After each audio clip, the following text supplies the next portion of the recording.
Hey, welcome. Daniel Data from St. Jude's Clinic. What I'd like to do is continue to present more changes that are taking place with scoliosis reduction and in remarkable time frames. So it gives me great pleasure to be a part of this transformative healthcare approach where we can make changes to the way in which these types of conditions are addressed. So what I'm doing is I'm just sharing this good news. I know that it's a bit controversial. I know that it actually bucks a system in terms of orthopedic surgery and bracing. I know that it can be confronting to people because they've actually endured these things, and all courage to them for doing so. They're working in a system and they've done the best that they can with the resources that they've got. But we still need to challenge the system. We still need to find ways in which it can be done. We still need to be able to make breakthroughs to be able to prevent people from undergoing needless surgery and needless years of being caught in a brace. Again, if we can do something about that, let's do it. So I'm going to present this case now. A lovely lady here, born in 92, so that makes her about 28 years of age. And she's got scoliosis. You can see that her waist curve on the right-hand side here is more prominent than it is on the left. So this was taken at the beginning of April, about the 4th of April. And you can see that the flattening of the waist on the left-hand side is also evident.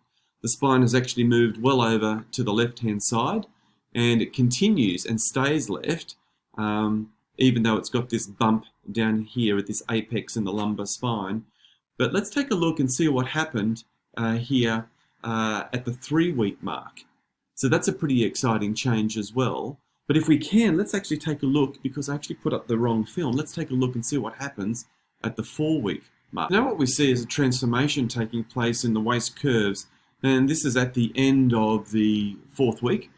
The curve on the right-hand side is actually starting to flatten and look a little bit more like the left-hand side curve as well. So when we take a look at what's taking place after 4 weeks, we can see that the right-hand curve, the right-hand waist curve in here is flattening, and it's starting to look a little bit more like the left-hand side. So it's becoming more symmetrical when compared to this. So let's take a look at the x-ray. From behind, what we're seeing is that there's a left convexity in the lumbar spine. Primarily this is a lumbar spine curve, but you'll be able to see that the center of gravity is also off balance.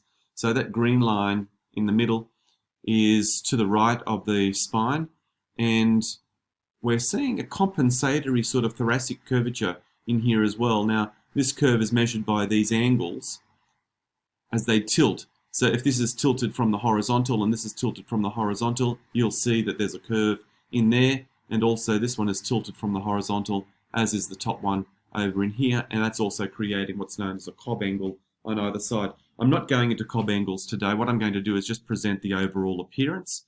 We'll get the next x-ray shortly and review what those cob angles are in another x-ray. But let's just take a look now at what this looks like from the front. Here we see the spine, again, the appearance of the waist with a nice sort of curve or dip occurring in the waist, and then a slide down through to the hips. That's less so on the right side here at the end of the 4-week mark. What we're seeing here is that curve has actually changed in its dimension. So it's an exciting thing to be able to share this with you. Just a quick little video showing what can take place using a change of habits. Now that might be sitting habits, it might be standing, and it might be lying down habits. In fact, it's all three. So let's just see if we can do things naturally in a rapid period of time. Let's see if we can actually make change to your life and reclaim your future in a very conservative approach, but one that's really achieving results. Look forward to sharing that with you.